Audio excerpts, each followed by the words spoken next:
Hello and welcome, ladies and gentlemen. It's 6 p.m. Cairo local time, and this is the Channel 2 News. I'm Henny Saif. These are the headlines making the news today.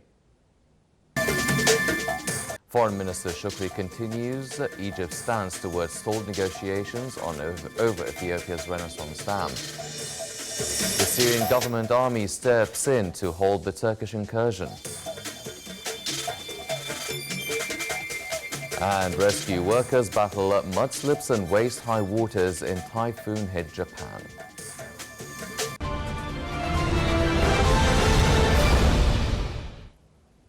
Welcome back. The news in details. Foreign Minister Sameh Shukri asserted that President Abdel Fattah al-Sisi has a clear vision concerning challenges facing Egypt. He said that the president leads a reform process in economy, investment and energy and provided more job opportunities to youth, and also managed to decrease the inflation rate in Egypt. The foreign minister remarks were made at an address on Egypt's foreign policy at the UN in the Austrian capital Vienna in the presence of a group of Austria's senior officials and heads of international organizations. During his address, Shukri assured that Egypt is playing a pivotal and effective role to achieve stability in the region, adding that Egypt is fully rejecting the Turkish intervention in North Syria, describing it as a setback for the efforts made to settle the Syrian crisis.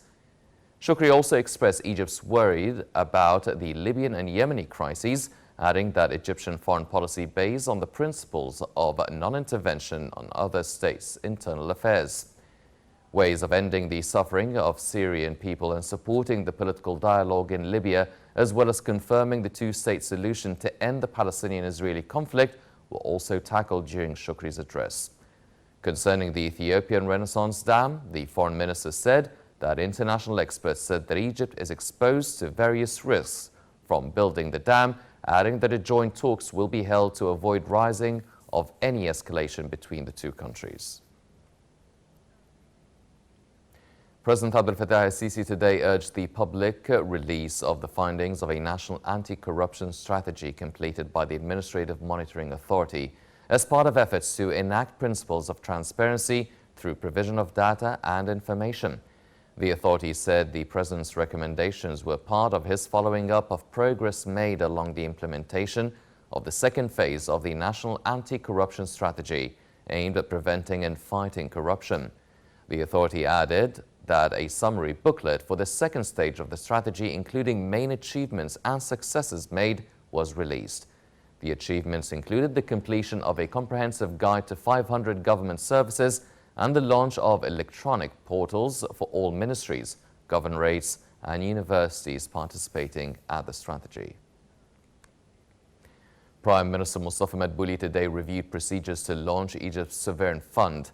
In his capacity as head of the General Assembly of the fund, the Premier also reviewed steps needed to activate the fund's role in activating partnership for development between the government and the public sector.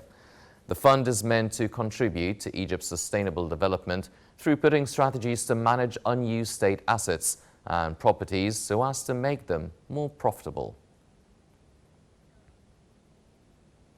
Egyptian Marine troops today rescued a crew of a helicopter belonging to a petroleum services company after it made a downfall at the Mediterranean Sea. Egyptian Navy units picked all plane crew, including Egyptians and some foreigners, alive as part of Navy efforts to bolster marine search and rescue operations as well as safeguarding coasts and marine borders. The rescued were evacuated to Port Said Navy base, where they received medical care.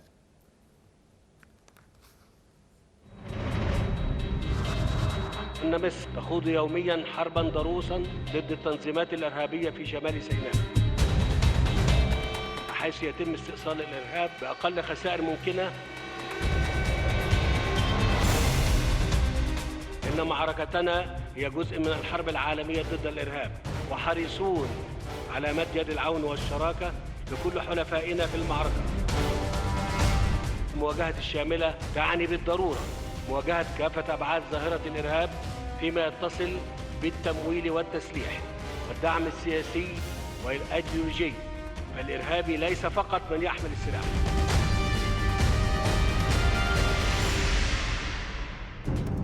الولايات المتحدة قادرة على المساهمة في إحداث النقلة النوعية المطلوبة دوليا، بحيث يتم صياغة خطة عمل واضحة بإطار زمني محدد تبتث الإرهاب من جذوره تمويلا وتسليحا.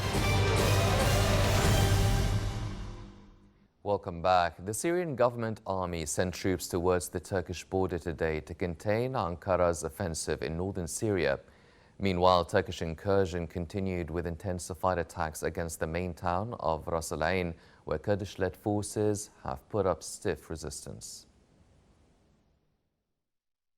Syrian forces moved towards the Turkish border on Monday after Damascus reached a deal with Kurdish fighters following a U.S. withdrawal announcement. Soldiers waving Syrian flags deployed west of Tal Tamr, not far from the flashpoint border town of Ras Al Ain, which has been a key target of Turkish forces and their proxies since they launched their onslaught 6 days ago. Tal Tamr is about 30 kilometers from the border, but the Syrian Observatory for Human Rights said that some units in the area had moved as close as 6 kilometers. The Syrian forces were met by cheering residents, and Syrian state television aired footage of people welcoming the soldiers. According to a newspaper close to the Damascus government, Syrian forces were also expected to deploy in the areas of Manbij and the border town of Kobane further east. On October 9, Turkey launched a broad cross-border offensive on areas that were controlled by Kurdish forces it considers to be a terrorist organization. The move came after a pullback of U.S. troops from the border area effectively gave Ankara a green light to launch its long-prepared operation. Russian President Vladimir Putin arrived in Saudi Arabia today in an official visit for the first time in over a decade. King Salman and his son, Crown Prince Mohammed bin Salman, welcomed Putin and Russian Foreign Minister Sergei Lavrov at Al Yamama Palace in Riyadh with full military honors. Russia officials said that Saudi-Russian talks will tackle the situation in the Middle East and North Africa, adding that talks will also focus on the latest developments in Syria. After Saudi Arabia, Putin will travel to the United Arab Emirates on Tuesday to meet the powerful Crown Prince of Abu Dhabi, Mohammed bin Zayed Al Nahyan. Tunisia's Electoral Commission was expected to confirm today that voters gave conservative law professor Kais Saied a sweeping mandate to be the next president. In a contest that reflected Tunisia's shifting post-revolution political landscape, Saied, an independent, scooped up more than 70% of the vote, polls showed, sweeping aside his rival, charismatic media magnate Nabil Karoui. The Electoral Commission, ISIE, reported the turnout was at least 58%, a steep rise from the first round. In his first reaction, Said thanked the Tunisian people for turning a new page and vowed to try to build a new Tunisia. Egypt today extended sincere condolences to Japan after a powerful typhoon that killed at least 56 people, stressing solidarity with both the people and the government of Japan. This came as rescue workers waded through muddy, waist-high waters, searching for missing people after one of the worst typhoons in Japan to hit in recent history. Typhoon Hagibis, which means speed in the Philippine language Tagalog, made landfall on Japan's main island of Honshu on Saturday and headed out to sea early on Sunday, leaving vast sections of towns in central and eastern Japan underwater.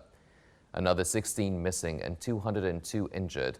More than 30,000 people are still being forced to remain in the state of evacuation. US-based economists Abhijit Banerjee, Esther Duflo, and Michael Kremer won the 2019 Nobel Economics Prize on Monday for work in fighting global poverty that has helped millions of children by favoring practical steps over theory. The Royal Swedish Academy of Sciences said their work had shown how poverty could be addressed by breaking it down into smaller and more precise questions in areas such as education and healthcare, making problems easier to solve. It said the results of their studies and field experiments had ranged from helping millions of Indian school children with remedial tutoring to encouraging governments around the world to increase funding for preventative medicine.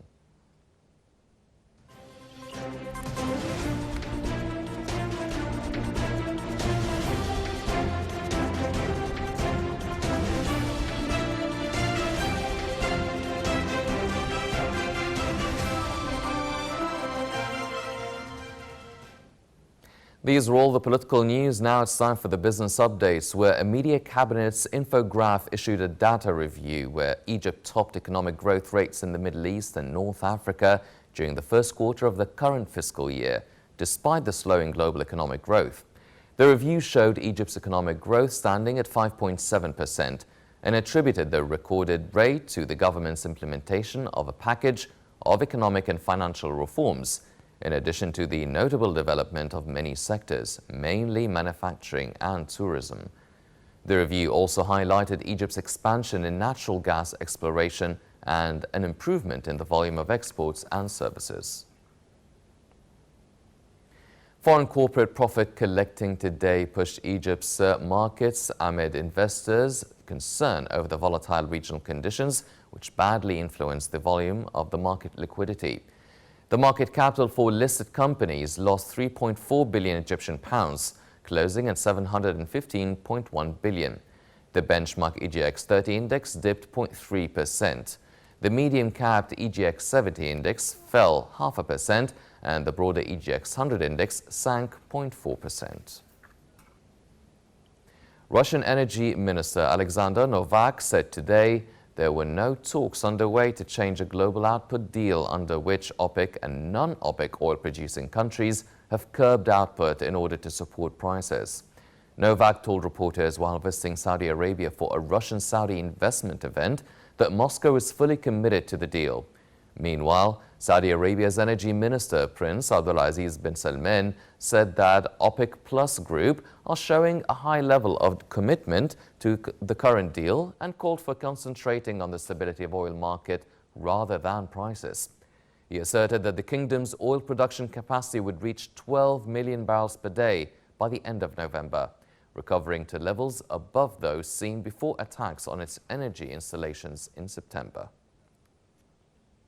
In the commodity markets, oil prices fell more than 2% today as a report that China wants more talks before signing a Phase 1 trade deal with the US, tempered with an initial burst of optimism that followed signs of progress last week.